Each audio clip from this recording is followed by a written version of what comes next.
Hello दोस्तों, स्वागत है आपका लिंकिंग वर्ल्ड में। तो आज हम लोग एक नए स्टॉक के बारे में देखेंगे जो कल के दिन में डिविडेंड दे रही है और ये कंपनी 8 रुपये पर शेयर के हिसाब से डिविडेंड दे रही है, वो भी कल के दिन यानी कि 1 सितंबर 2021 का एक्स डेट है, यानी कि 31 यानी आज के तारीख में ये शेयर आपको खरीद लेनी होगी, तो ही जाके आपका इसका वैलिड बनेगा। तो दोस्तों, अगर आपके पास डीमैट अकाउंट नहीं है तो आप जेरोदा के साथ डीमैट अकाउंट खोल सकते हैं, जो इंडिया का नंबर 1 ब्रोकर इन इंडिया है। तो इसकी लिंक आपको मैं डिस्क्रिप्शन बॉक्स में दे दिया, वहां लिंक क्लिक करके जरूर अपना अकाउंट क्रिएट करिएगा। इसका हम लोग कुछ स्टडी करेंगे। ये कंपनी आती है स्मॉल कैप में आती है और ये मॉडरेट रिस्क वाली कंपनी, और इसका मार्केट कैपिटल है 13,148 करोड़ का मार्केट कैप्स है, जिसका करंट वैल्यू अभी चल रही है 1701 रुपया, और जिसका 52 वीक्स हाई जो है वो है 1939, और जो 52 वीक्स लो जो है वो है 753। स्टॉक पी रेशियो देखेंगे तो अगर 29.4%, बुक वैल्यू है 234%, डिविडेंड यील्ड है 0.9%, आरओसी देखेंगे 32.8% है, रिटर्न ऑन इक्विटी है 24.7% है, फेस वैल्यू है 2% है। यानी कि आने वाले समय में अगर स्प्लिट होगा तो स्प्लिट में 1:1 यानी एक शेयर के बदले दूसरा शेयर मिलेगा। कंपनी का जो नाम है वो है जेबी केमिकल फार्मास्यूटिकल लिमिटेड। इसका मतलब यही है, ये केमिकल सेक्टर और फार्मा सेक्टर दोनों में ही बिलोंग्स करती है। तो सबसे पहले इसकी अबाउट सेक्शन में देख लेते हैं कंपनी किस बात के लिए फेमस है। JB Chemicals and Pharmaceutical Limited established in 1976। यानी कि ये कंपनी काफी धूप छाव देख के आई है। And JBCPL is trusted by healthcare professional globally। यानी ये सिर्फ इंडिया में डील नहीं करती, ये पूरे विदेशों में भी डील करती है और इसको प्रोफेशनल के तौर पर इनको भरोसा किया गया। ट्रस्टेड ऑर्गेनाइजेशन इसको ट्रस्टेड ऑर्गेनाइजेशन इस कंपनी को मान्यता देती है उनके देश में भी व्यापार करने की। अगर हम इनकी बिजनेस लोकेशन देखेंगे, इसकी जो सबसे बड़ा रेवेन्यू जो है वो इंडिया से यानी 47% इसको डोमेस्टिक रेवेन्यू है, और इसकी जो रेस्ट है यानी कि फॉरेन कंट्रीज में 53% का रेवेन्यू ये जनरेट करती है। ये कंपनी खास करके इनकी मार्केट जो है ये यूएस में है, कनाडा है, मैक्सिको है, ब्राज़ील है, यूरोपियन यूनियन है, यूनाइटेड किंगडम है, Australia and south Africa. And its order book remains strong, and South Africa and US has the major growth driver for the company। America इसका बहुत बड़ा कारण है इस कंपनी का बहुत बड़ी ग्रोथ के लिए। रेवेन्यू ब्रेकअप देखा जाएगा, 47% टोटल रेवेन्यू जो है वो डोमेस्टिक मार्केट से होती है। एक्सपोर्ट फॉर्मुलेशन बिजनेस कंट्रीब्यूशन 39% है, contract manufacturing contribute 10% and API business होता है 4% के।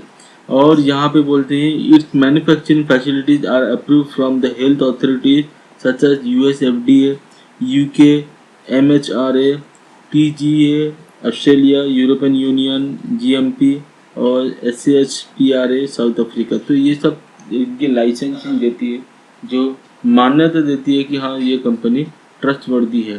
तो ये कंपनीज के बारे में हम लोग तो देख लिया। अब इस कंपनीज की जो ग्रोथ, इनकी चार्ट, इसको भी हम लोग कुछ पैरामीटर्स चेक करेंगे ताकि इससे हमें पता चले कि ये कंपनी कैसी ग्रोथ देते हुई आई है। तो आइए हम लोग इसके चार्ट की ओर जाएंगे।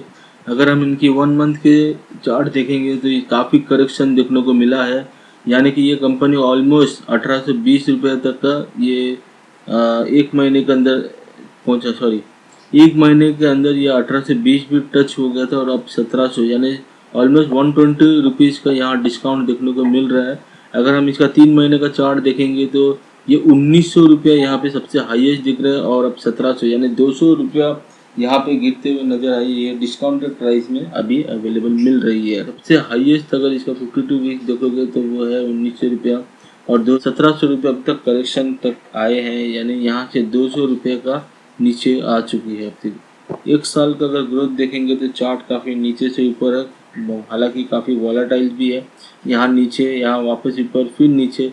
जो दूसरा वॉलेटाइल अगर आप इनका डिस्टेंस देखोगे तो थोड़ा ऊपर से नीचे वापस जाती है, यानी जो कोई यहाँ पे लेता है ये दोबारा इस पोजीशन पे आया नहीं। तो ये बेस रेट है 1000 रुपया पकड़ के चलते हैं इसको, बस उसी मोड़ पे आया नहीं, और ये धीरे धीरे अपना बेस यहाँ बनाते हुए गई है।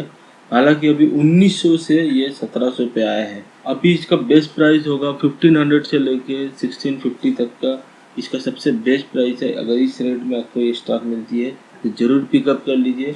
हालांकि ये स्मॉल कैप में है लेकिन इससे कैपिटल ग्रोथ काफ़ी अच्छी है। मैंने जैसे बोला ये काफ़ी सालों से बढ़ती हुई आई है और ये बहुत सारे कंट्रीज में डीलिंग करती है। अब हम लोग इसका 3 साल का चार्ट देखेंगे तो देखिए ये 30 नवंबर 2018 में ये 200 के आसपास 200-300 के आसपास ये रेट चल रहा था और आज के तारीख में ये 1700 रुपये है। यानी आप समझ सकते हो कि ग्रोथ रेट काफ़ी बढ़िया तरीके से दिया है। इसके बाद 5 ईयर्स का भी देख लेंगे तो भी इसमें आपको बहुत अच्छा ग्रोथ मिलेगा। हालांकि 2016 से लेकर 2019 तक यहाँ आप देखोगे ये एकदम स्टैग्नेट था, कोई ज़्यादा ग्रोथ कुछ देखने को नहीं मिला। लेकिन यहाँ के बाद इन्होंने पिकअप लिया, काफ़ी करेक्शन देते हुए अपना स्टेप अपना सीढ़ी को मजबूत करते हुए ऊपर पहुँचा है। अब हम इनके मैक्सिमम लेवल पे देखेंगे। ये चार्ट के मुताबिक अगर आप यहाँ से 2006 से लेके 2014 से पहले तक अगर आप देखोगे तो ग्रोथ स्टैग्नेट था और 14 के बाद ही इसका ग्रोथ काफ़ी ऊपर गया और अब बहुत अच्छे मुकाम पर है। और यहाँ पे आप देख सकते हैं यहाँ स्टॉक अभी 1700 रुपये के प्राइस में अवेलेबल है। तो ये सारी बातें से हमें पैरामीटर्स ये चार्ट से पता चलता है कि सच में ये कंपनी ग्रोथ दे रही है, स्टेप बाय स्टेप ग्रोथ दे रही है। तो टिकट टेक में अगर इसके चार्ट देखेंगे तो 1 डे का जो रिटर्न है वो है 1.38% का। 1 वीक का अगर रिटर्न देखेगा तो 1.44% का और 1 मंथ का देखेगा तो काफ़ी वॉलेटाइल है, नीचे की तरफ जा रही है -6.65% का। 1 ईयर का रिटर्न देखोगे तो 120.88%, काफ़ी शानदार है ये। और 5 ईयर्स का रिटर्न देखें तो 419.10% का और मैक्सिमम लेवल पे अगर देखोगे तो 6555% रिटर्न है। ये भी चार्ट देखेंगे और यहाँ पे हम लोग देखेंगे इसका क्रॉस और कॉन्स। क्रॉस में कहती है company is almost debt free. हमेशा याद रखना जब भी आप स्टॉक लेना तो ये जो पॉइंट है ये सबसे पहला होना चाहिए। कोई भी कंपनी में आप निवेश जो कर रहे हो वो डेट फ्री कंपनी होनी चाहिए। आप खुद भी कभी कर्ज मत लेना और कोई कर्जदार वाली कंपनी को भी आप अपने पोर्टफोलियो में ना उतारना। तो सबसे पहले ध्यान रखना कि कोई भी कंपनी जो आप उठाते हो डेट फ्री कंपनी होना बहुत जरूरी है।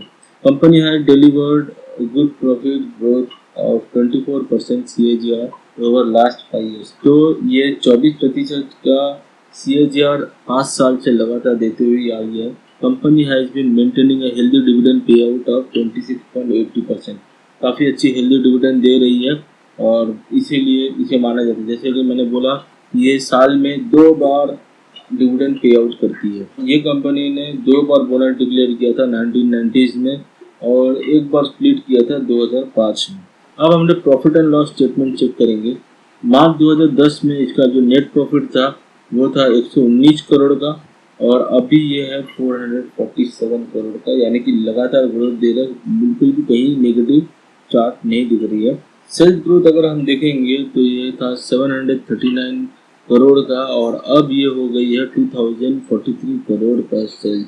तो आप समझ सकते हो देश विदेश से किस तरीके से ये काफ़ी अच्छी मुनाफा दे रही है। कंपाउंडेड सेल्स ग्रोथ देख लेंगे 9%, 11%, 13%, 15% over the year, 10 years, 5 years, 3 years और TTM में 15% का। कंपाउंडेड प्रॉफिट देखेंगे 10 ईयर्स में 11% है, 5 ईयर्स में 24% है, 3 ईयर्स में 56% है, TTM है 36%। काफ़ी बढ़िया है। TTM मतलब ट्रेलिंग 12 मंथ। और स्टॉक प्राइस CAGR का अगर हम देखेंगे 10 साल में 35% दे रहे, 5 साल में 40%, 3 ईयर्स में 71% है, 1 ईयर में 121%।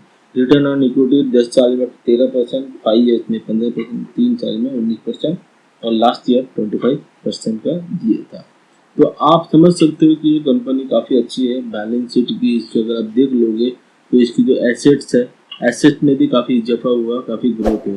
जबकि इसका कैश फ्लो कई जगह पे नेगेटिव है, करंटली ये नेगेटिव चल रहा है 6 और 3। यहाँ पे हम देख सकते हैं थोड़ा सा कम हुआ है, यानी कि अगले साल का अगर ये क्वार्टर आएगा तो शायद ये पॉजिटिव हो सकता है। अगर हम इनकी शेयर होल्डिंग पैटर्न देखेंगे तो जो प्रमोटर है आज के तारीख में 55.9% का होल्डिंग कर रहा है और इसमें जो फॉरेन इन्वेस्टमेंट इंस्टीट्यूट्स वाले का जो इन्वेस्टमेंट है यहाँ पे 8.37% का है और डोमेस्टिक इन्वेस्टमेंट इंस्टीट्यूट जो है तो 13.13% का और पब्लिक जो है वो है 22.58% का होल्ड करती है। तो ये उनका शेयर होल्डिंग पैटर्न था। तो आप समझ सकते हैं कि ये कंपनी में भी निवेश करना जायज़ है और इसमें ग्रोथ भी मिल रही है।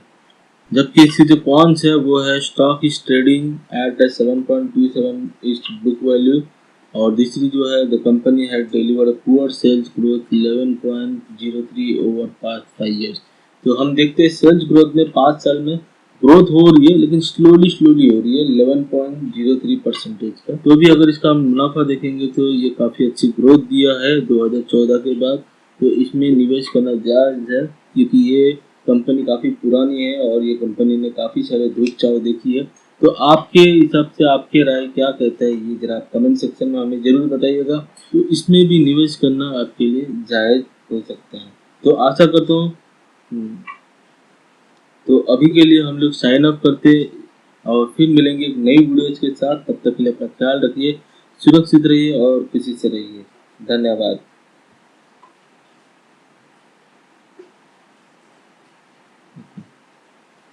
तो अगर आपने हमारे चैनल को अब तक सब्सक्राइब नहीं किया तो प्लीज़ सब्सक्राइब कर लीजिए, ताकि मैं आपको ऐसे ही इन्फॉर्मेशन आपके साथ शेयर करूं। अगर आपकी ये वीडियो अच्छी लगी तो लाइक और शेयर जरूर करना। फिर मिलेंगे अगले वीडियो में, तब तक के लिए गुड बाय।